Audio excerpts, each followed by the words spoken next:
sky over Fort Moore was still gray at 5:30 when Lieutenant Mason Cade saw the older man step into the formation. 41, maybe 42, gray creeping into the hair at his temples, a faded tactical shirt, worn boots. Cade laughed, loud enough for the whole line to hear. "Old man shouldn't be here. Wrong line, sir. Old folks' home is back that way." Two of the younger officers snickered. The older man said nothing. He bent down, retied his bootlaces, and pulled the strap on his weighted pack one notch tighter. From the observation tower, Major Claire Whitman watched the line. She said nothing. The starter's whistle cut through the cold. If you're new to the channel, take a second to subscribe before this one gets to the part nobody on that field will forget. Now back to the formation. 10 days earlier, in the empty gymnasium of Carver High School in Columbus, Georgia, Ethan Marsh was on his back under a broken pull-up rig, tightening a stripped bolt with one hand and holding a flashlight in his teeth. The sound of crayons on paper came from the bleacher steps. His daughter, Lily, 8 years old, was drawing horses again. "Dad," she said, "Mrs. Patterson is here." He slid out from under the rig. The neighbor stood by the gym door, gray cardigan, reading glasses on a chain. She held up a folded flyer. "Saw this at the post office. Thought of you." Ethan wiped his hands on a rag, took the page, and read. Fort Moore. Senior Combat Skills Instructor, civilian contract. Salary 3 times what the school paid him. He glanced at Lily, then at the flyer, then at Lily again. "They want somebody who can run a course," Mrs. Patterson said. "Lily told me last week piano lessons start in the fall." Ethan folded the paper and slid it into his back pocket. 3 days later, in the training operations office on the 3rd floor of Building 4, Major Claire Whitman opened a file folder and read the page on top. Service history, 17 years, honorable, unit, classified, Department of Defense authorization, required for disclosure. She looked up from the page. The man across from her sat very still, hands on his knees, eyes on her without staring. "Mr. Marsh," she said, "this position requires you to pass 4 evaluations equivalent to those for active duty officers: physical, marksmanship, navigation, tactical exercise. You are 41. Do you understand the standard?" "I understand." "Have you held a weapon since your separation?" "At a range. Not in a tactical setting." She made a note. "The evaluation begins in 7 days. You'll be housed in transient quarters. Report to Building 7, 0500 Monday." He stood, took the paperwork she offered, and walked out without looking back. Whitman watched the door close. Then she signed the training evaluation authorization at the bottom of the form and sent the folder down the hall to civilian personnel. Lieutenant Colonel Bradford Hayes opened the same folder 20 minutes later. He read the same line, unit classified, and the corner of his mouth tightened. He signed. After Whitman's name went out of the building, he picked up his desk phone and dialed a number that did not appear in any directory. "I've got an odd one," he said. "Might be worth a look." The next morning, Ethan walked the long hallway between Building 4 and the transient quarters with his duffel over one shoulder. Lieutenant Cade and 3 other young officers stood near the coffee machine. Cade stepped into the aisle, blocking him. "Sir, you sure you're in the right building? Retirement paperwork's over in C." Ethan walked around him without breaking stride. Master Sergeant Theodore Brennan watched from the doorway of the duty office, 54 years old, 31 of them in uniform, and something in the way Marsh moved through that hallway, center of gravity low, shoulders soft, pulled at a memory he could not quite name. That night in the transient room, Ethan opened his laptop and called home. Lily held up a sheet of paper to the camera. "White horse, with a fence. That's a good one, baby. Mrs. Patterson says you'll be gone 2 weeks. Just a couple of weeks. Then I'm back." After the call ended, he sat for a long time looking out the window at the dark parking lot. His left hand moved without thinking to the inside of his right wrist, where a small tattoo, a winged dagger no longer than a thumb, rested under the cuff of his sleeve. Monday, 0500. The formation that opened this story stood on the cold asphalt. 23 candidates, weighted packs, 5 miles of paved track and trail ahead of them. The whistle blew. The young officers surged. Cade led the front cluster for the first mile. Ethan held the back of the pack. Even pace, short breaths. He did not look up. By mile 3, the front cluster had broken into 3 groups. Cade was in the second now, mouth open, sweat dark on his shirt. Ethan moved past him on the inside of a turn, said nothing, kept his pace. At mile 4, on the long downhill where the trail dropped through pine, Brennan stood on a rise with binoculars. He watched Marsh come down the slope. Short steps, knees low, weight kept over the lead foot. No wasted energy. The technique was not something taught in a basic infantry course. It was something taught in mountain selection schools, in week-long ruck phases, where men washed out from the small mistakes that compounded across 30 miles. Brennan lowered the binoculars. He turned to the corporal beside him. Pull his file. The original. Not the summary. Marsh crossed the finish 4 minutes and 11 seconds ahead of the second-place candidate, a 28-year-old captain from 1st Battalion. He was not winded. He set his pack down, drank from a canteen, and sat on the curb to wait. Whitman stood on the observation deck above the finish, clipboard in one hand. She watched the seconds tick over on the digital timer and then looked at Marsh, then back at the timer. Her eyebrow moved once. That afternoon, in the shoot house, Hayes had quietly rearranged the schedule. Marsh was now assigned to the 4 o'clock run. When sun glare cut hardest through the windows along the east wall, Whitman caught the change on her clipboard and walked it down to Hayes's office. Colonel, the schedule I signed this morning did not have him in the 4 slot. I made a small adjustment. For fairness, she wrote something in her notebook, closed it, and did not argue in front of the candidate who was waiting in the hall. Marsh entered the shoot house. 18 targets, mixed civilian and threat, 60-second window. He came out with 18 confirmed in the kill zone. 0 civilians struck, including the new target Hayes had added that morning, a small mannequin holding a stuffed bear, placed 3 feet from a threat target. Cade went next, 16 of 18, 1 civilian hit. After the last run, Brennan walked into Whitman's office and set his notebook on her desk.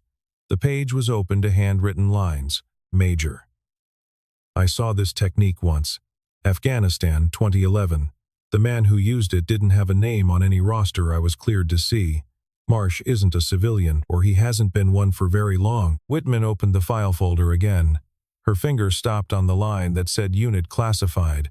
She did not answer immediately. That evening, alone in her office, she opened the bottom drawer of her desk and took out a wood-framed photograph. Her father in Marines dress blues. 1998. She set the frame in front of her on the desk and looked at it for a long time. At the same hour, Ethan sat on the concrete step outside the transient quarters with his phone in his hand. A text from Mrs. Patterson. Lily's asleep. She said tonight she dreamed about her mom. Said her mom was laughing. He read it twice. He put the phone in his pocket. He looked up at the stars. In a darker office on the other side of the building, Hayes opened a new email. The recipient field was an address he had used twice before, Prater.intake, no name attached. He attached a scanned copy of Marsh's file and pressed send. The land navigation exercise began at 2100 Tuesday night. 12 miles through wooded terrain, 6 checkpoints, 25 kilopacks, paper map and compass only. Rain started 10 minutes after the first candidate stepped off. Brennan had collected the backup GPS units before launch. Hayes objected. Whitman supported Brennan with a single sentence from the course requirements binder. Per spec colonel, Ethan left 4th in the order. He did not push. Every 20 minutes he stopped, oriented his map under a red filtered light, and moved on. He reached the 4th checkpoint at 0117, 43 minutes ahead of expected pace. A quarter mile after checkpoint 4, somewhere in the dark to his left, a sound caught his attention. A short cry cut off, then a longer one. He listened. The terrain dipped toward a creek bed. Radio reception there was effectively 0. He did not call. He turned off the trail and moved toward the sound. He found First Lieutenant Sarah Vega in 18 minutes. She had slipped crossing the creek, and her left ankle was angled wrong below the boot. Her pack had pulled her into the rocks, and the side of her face was scraped raw. She was conscious. She was angry, mostly at herself. He set his pack down, opened the medical roll, immobilized the ankle with a triangle bandage, and shaped a stretcher from his rain shell and 2 saplings. He carried her 1 8/10 miles to the nearest road point, where the medic on standby could reach them. He handed her off. He drank water. He went back to the trail. He still finished first.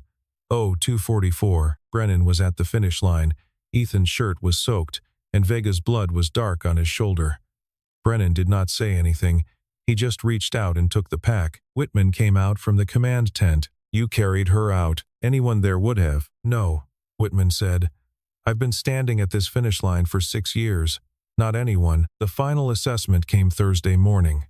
Hostage rescue in a simulated structure. 4-person teams.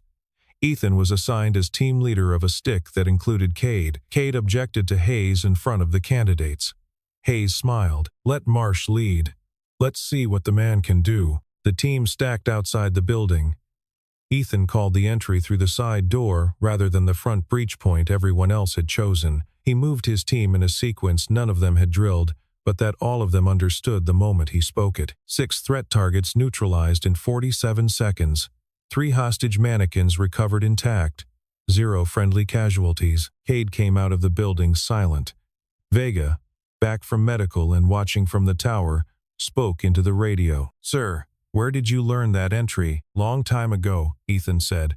I forget the rest. That night, Brennan went down to the base archive. Fort Moore had been a transit hub for joint special operations between 2015 and 2018. He pulled a binder, an after-action report, partially declassified in 2024, Northern Syria. June 2017. The commanding officer's name had been redacted. The technical summary had not. Side entry breach. 47-second neutralization. 3 civilians recovered. 0 friendly casualties. The last page bore the declassification authorization signature. Brigadier General Marcus Holloway. Brennan set his pen down. He picked up his phone and dialed Whitman. Major. The general comes for the closing ceremony next Tuesday. He has to see Marsh in person. 6 days later, the closing ceremony assembled on the small parade field behind Building 1. 23 candidates in formation. Hayes at the podium. Whitman beside him, silent. The partially declassified report sat folded in her uniform pocket. Major General Marcus Holloway stepped out of his sedan with 2 aides. He shook Hayes's hand. He turned to Whitman and held her eyes for a second longer than the courtesy required. She did not speak. He walked down to the line of candidates. Hayes began his speech. Praise for the next generation of officers. The standard phrases. The standard rhythm. He did not mention Marsh by name. Holloway walked the line. He stopped in front of each candidate, gave the small nod of acknowledgement and moved on. When he reached the 7th man, he stopped longer. The June morning was warming. Ethan stood at attention. The cuff of his uniform shirt had ridden up half an inch on his left wrist. The tattoo was visible. Winged dagger, dark ink, the size of a thumb. Holloway did not move for several seconds. Hayes's speech continued behind them. The air on the parade field had changed, and he had not yet noticed. Holloway spoke quietly. Only the first rank heard him. Captain. Hayes stopped mid-sentence. Separated, sir, Ethan said. Just Mr. Marsh now. Holloway looked at the tattoo for another long beat. Then he turned to the captain at his shoulder. Call the formation to attention. The order rang out. 23 candidates snapped from parade rest to attention. Hayes stood very still at the podium. Holloway addressed the field. He did not raise his voice, and he did not name a single operation. Mr. Marsh and I worked together 9 years ago. I cannot tell you where, and I cannot tell you what, but I can tell you this. The tattoo on his wrist cannot be faked, and the men who wear it are not many. He is one of the reasons 3 United States citizens are alive today. That is the only public sentence I will say about it. He extended his hand. Ethan took it. It was not a salute. It was the handshake of 2 men who had once stood in a room that 7 people on Earth knew about. Holloway turned to Hayes. Colonel, Mr. Marsh's evaluation will be processed by the book. No exceptions. No delays. I want the paperwork on my desk by Friday. Yes, sir. After the ceremony, Whitman found Ethan in the parking lot, stowing his pack in the bed of his pickup. She did not ask about Syria. She asked what his daughter's name was. Lily.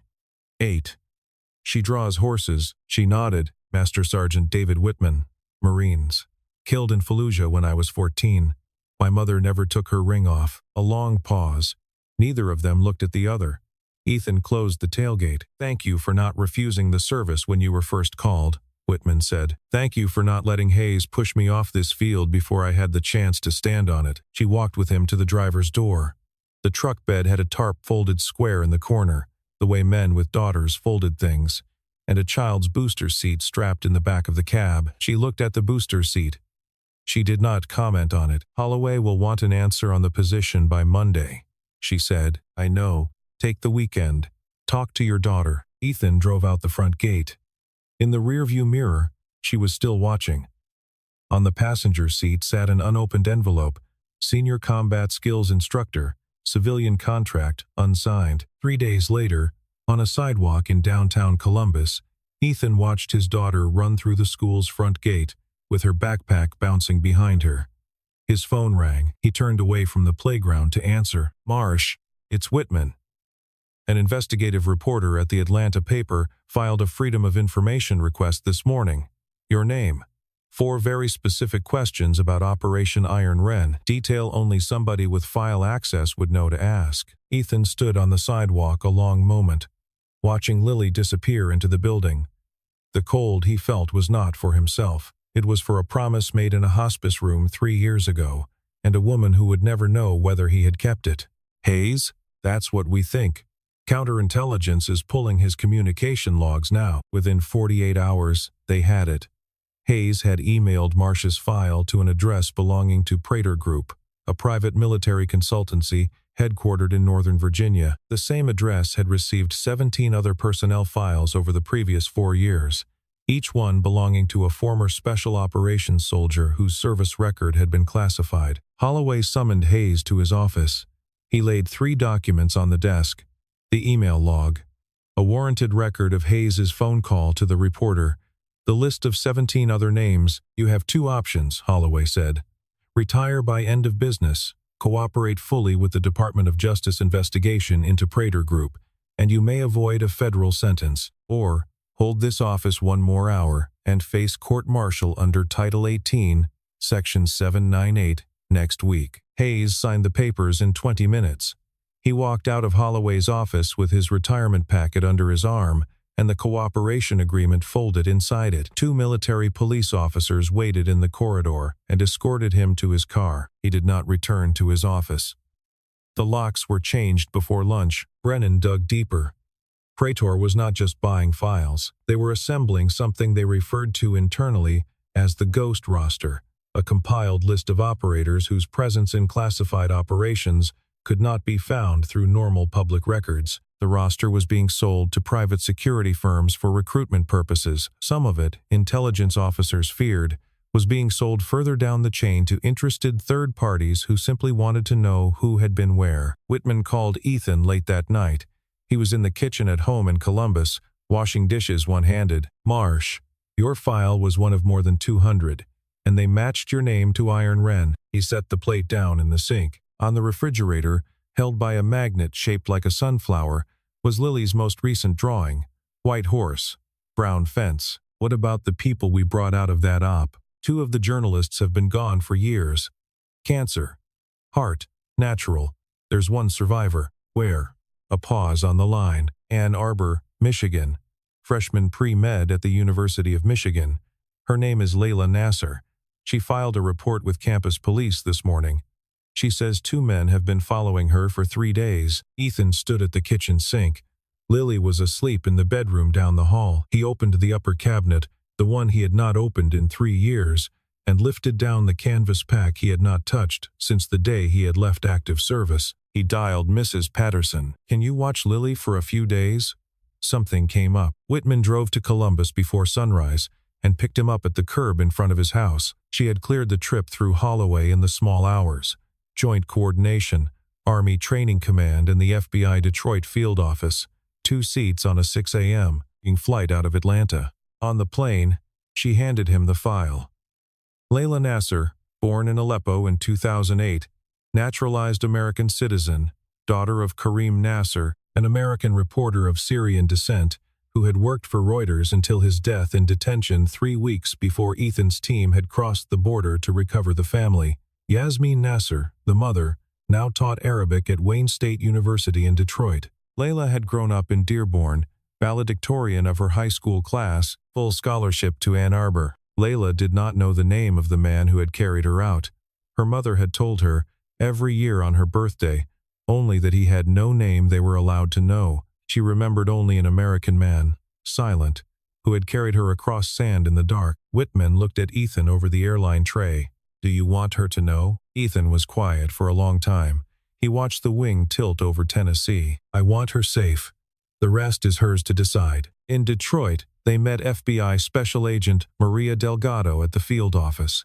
Delgado confirmed the two men following Layla carried Bulgarian passports that had failed the Bureau's first authentication check. They were contracted through a third-party firm based in Cyprus that had been hired, through 2 layers of intermediaries by Prater Group. Their assignment, as best Delgado could read it, was reconnaissance, possibly to identify, possibly to pressure, possibly to silence if the indictment in Washington forced classified material into open court. The 3 of them drove up to Ann Arbor in the early afternoon.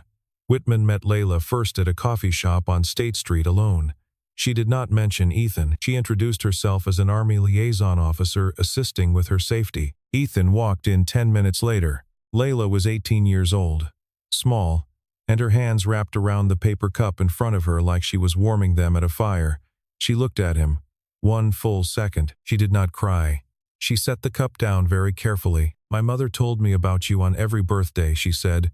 Her English carried only the faintest trace of an accent. She said the people had no name.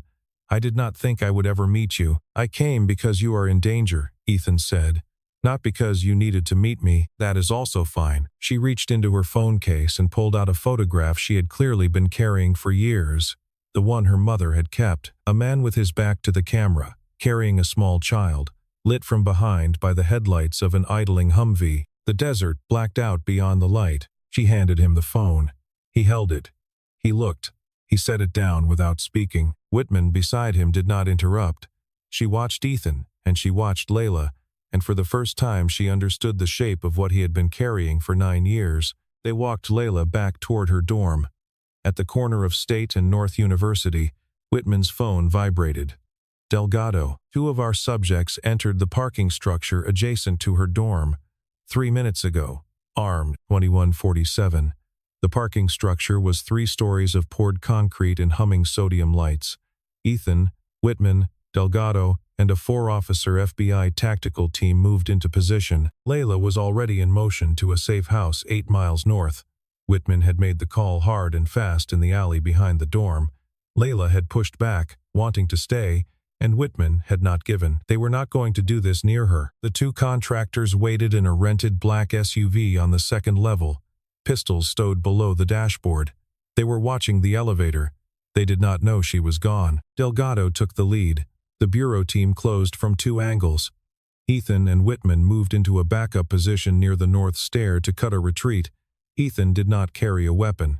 He had no legal standing to. Whitman carried her service sidearm. Ethan watched the angles and spoke quiet adjustments into the earpiece Delgado had given him. The first contractor saw the flashlight discipline of a federal approach, opened the driver's door, and pulled. The agent at the front called the warning. The contractor raised the pistol. In the 0.8 of a second between the warning and the trigger, Ethan moved. He stepped into Whitman, put a hand on the side of her vest, and brought her down behind the concrete column, not because she would not have moved, because the angle of the contractor's pistol was tracking on her first. The lead agent shot the contractor through the thigh. The man went down behind the open door. The second contractor came out of the passenger side with his hands up, and the agents had him on his face in under 5 seconds. 21:52. No one was dead. Whitman and Ethan stayed behind the column for another breath. She was breathing fast. His hand had come to rest on her shoulder without him deciding it had. 1 second. He took it away. You didn't have to put me down, she said. I saw him, I know. But you have a brother flying out of Ramstein who needs his sister to come home. She looked at him. She did not answer with words. She put her hand on his forearm once, briefly, right above the wrist, and then stood up. 22:45. FBI Safe House, Low Brick Ranch, north of town. Layla, Whitman, Ethan, Delgado at the kitchen table. Layla asked the obvious question. Who sent them? We're tracing, Delgado said. It leads back through Prater. The indictment in Washington is going to break on the front page tomorrow, if the United States Attorney's Office gets the filing in on time. Layla looked at Ethan. Will you go home? In the morning. Can I call you? Sometimes. Ethan looked at Whitman. Whitman nodded once. Ethan turned back. Yes. 3:14 in the morning. He could not sleep. He stepped out onto the back porch of the safe house. Whitman was already there, wrapped in a wool blanket, one cushion away on the wicker bench. She did not speak. They watched the lawn. After 10 minutes, she said, "Lily is asleep." Mrs. Patterson sent a picture. She held out her phone. He took it. He looked at the photograph of his 8-year-old daughter curled around a stuffed horse.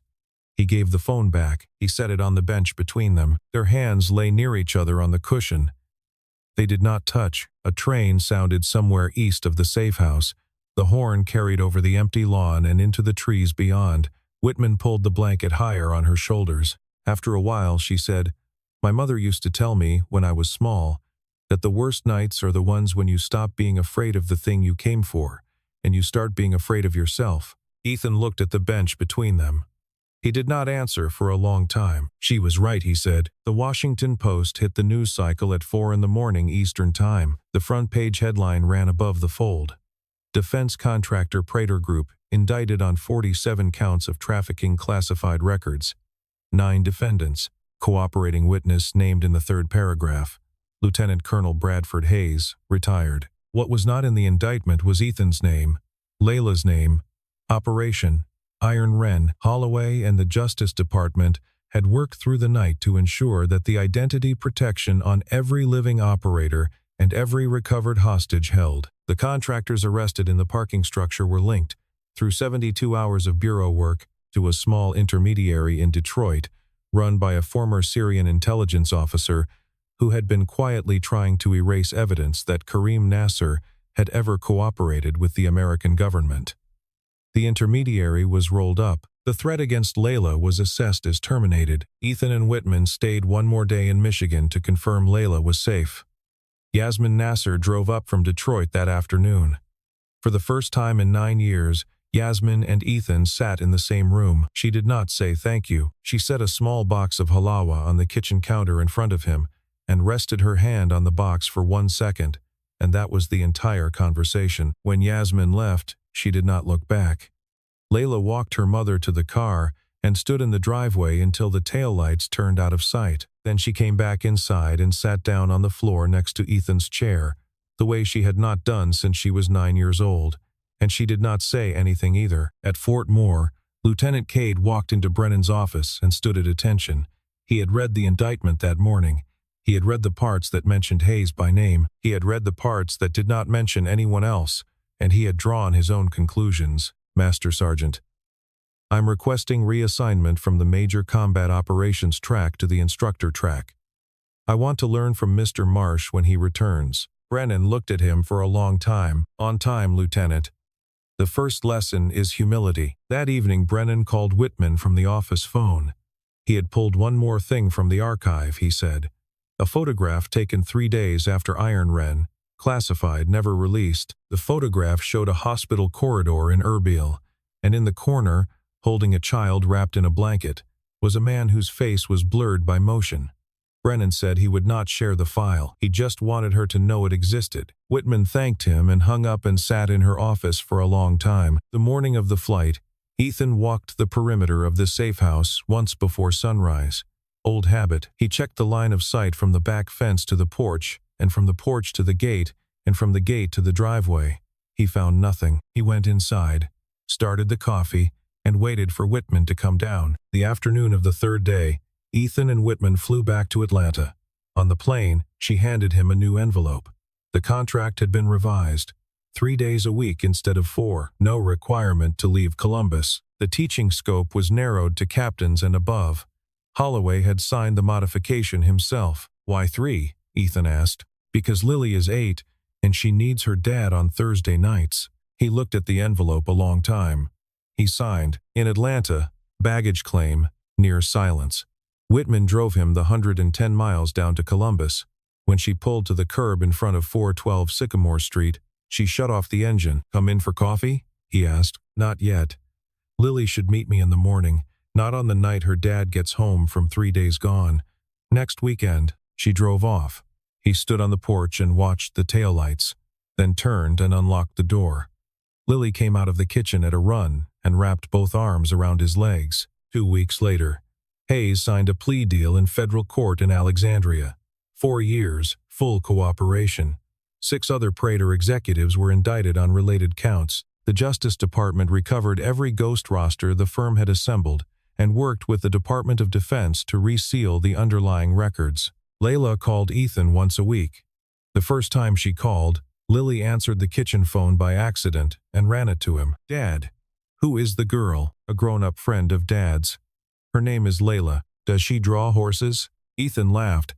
"I'll ask." The next call, before she said anything else, Layla said, "I do not draw horses, but I will learn." Whitman started coming around the house. Not often. Every other Saturday afternoon, usually. She did not try to be anyone in particular. She sat on the porch and read while Lily drew. She helped Ethan replace 2 warped boards on the back fence. She brought a tin of cookies once. Lily decided she liked them. One Saturday, she brought her father's old field manual, the one her mother had kept on the shelf above the television for 20 years. She let Lily turn the pages. Lily did not read most of it. She found the diagrams of compass bearings and asked which way her father's truck was pointed in the driveway. Ethan came out with 3 glasses of lemonade and told her north. Lily wrote the letter N in the dirt by the porch step with the end of a stick. One afternoon, sitting in the grass with a black-eyed Susan in her hand, Lily looked up at Whitman. "Are you Dad's girlfriend?" Whitman did not flinch. "I don't know. Your dad and I are getting to know each other. What do you think about that?" Lily tilted her head and considered the question with the seriousness only an 8-year-old can bring to it. "My mom told my dad before she went that he could love somebody again if he wanted to. I heard her. She said, 'I will not be jealous.'" Whitman looked away for a second. When she looked back, her eyes were a little wet, but her voice held steady. "Your mom was a very strong person." Ethan stood in the kitchen doorway. He had heard the whole thing. He did not come outside. He turned around and went to the sink and stood there for a long minute. Ethan taught his first class at Fort Moore the following Monday. 12 students, captains and majors, including Vega and Cade in the back row. He set his coffee on the lectern and opened the binder. "I'm going to teach you how to move and how to shoot and how to make a decision in less than a second. But the thing I want you to remember most is this. Technique only matters when it serves something larger than you. Without that, you are just a man with a rifle. And the world already has too many men with rifles." Vega took notes. Cade nodded slowly. Brennan stood at the back of the room and smiled. After class, Cade lingered until the others had filed out. He approached the lectern with his cover under his arm. "Sir." "About the morning of the run." Ethan looked up. "You don't owe me anything for that, Lieutenant. Pay your debts forward." Cade nodded once, sharp, and left. 6 weeks after Holloway shook his hand on the parade field, Saturday morning, the front yard of 412 Sycamore Street, the old sycamore moved its leaves in a small breeze. Lily, in a sundress with horses printed across the hem, sat on the steps with a sketch pad. Whitman arrived at 10, a box of donuts in one hand and a hardcover book about Arabian horses in the other. Lily opened the door, hugged her the first time, and pulled her by the wrist out into the yard to show off the new drawing. 4 figures under a single tree. "That's Dad. That's you. That's Layla. That's me." Whitman looked at the drawing for a long moment. Ethan stood in the doorway, silent. At 10:45, a video call. Layla, from her dorm room in Ann Arbor. She had drawn a horse, clumsy, lopsided, with one leg longer than the others, and she held it up to the screen. Lily clapped. Layla laughed. The 2 of them talked for 15 minutes about horses and college dining halls and what Dearborn was like. Ethan and Whitman sat behind the laptop and did not interrupt. At the end of the call, Layla held the phone closer to her face and spoke directly to Ethan. "I changed my major from pre-med to history. My mother is not happy. But I think I want to write about my father one day. I wanted you to know first." Ethan watched her on the small screen for a beat. "Your father would be proud of either choice." Layla nodded once and ended the call. After the call ended, Lily took her crayons back out to the yard. Ethan and Whitman sat on the porch, 2 cups of coffee on the small table between them. "Holloway told me yesterday," Whitman said, Late this month, there's a memorial for the 10th anniversary of Iron Ren. Private. 9 people on the list. You're invited. I'll go if you come with me. That's not my mission, Marsh. I'm not asking as Major. I'm asking as Ethan. She looked at him. For the first time in everything that had happened since the parade field, she put her hand on his hand, and she did not take it away. Then I'll come. Along quiet. Lily was singing something under her breath in the yard, a song about a brown horse and a barn. Mrs. Patterson's laugh carried from her own backyard across the hedge. Sarah told me before she went, Ethan said. She did not need me to live for her. She needed me to keep living. I did not understand for 3 years. I think I am starting to. Whitman did not answer. She tightened her hand on his once, then let her fingers rest on top of his on the table. From the kitchen window behind them, the morning sun caught the edge of a framed photograph on the wall. Sarah, on the day they had brought Lily home from the hospital, holding the baby in a thin cotton blanket and laughing at something off camera. Whitman had seen the photograph the second time she visited, and she had not commented on it. Ethan had noticed her not commenting, and he had been grateful. The sun moved past the high branches of the sycamore. Lily ran up the steps with 2 drawings. Will you mail one to Layla? Whitman nodded. She took the drawing. Lily handed the second one to her father. On Sycamore Street, where the wind moved soft through the old branches, and an 8-year-old's drawings hung in every window, a quiet man finally understood the difference between surviving a war and surviving a promise. And for the first time in 9 years, he was carrying neither alone.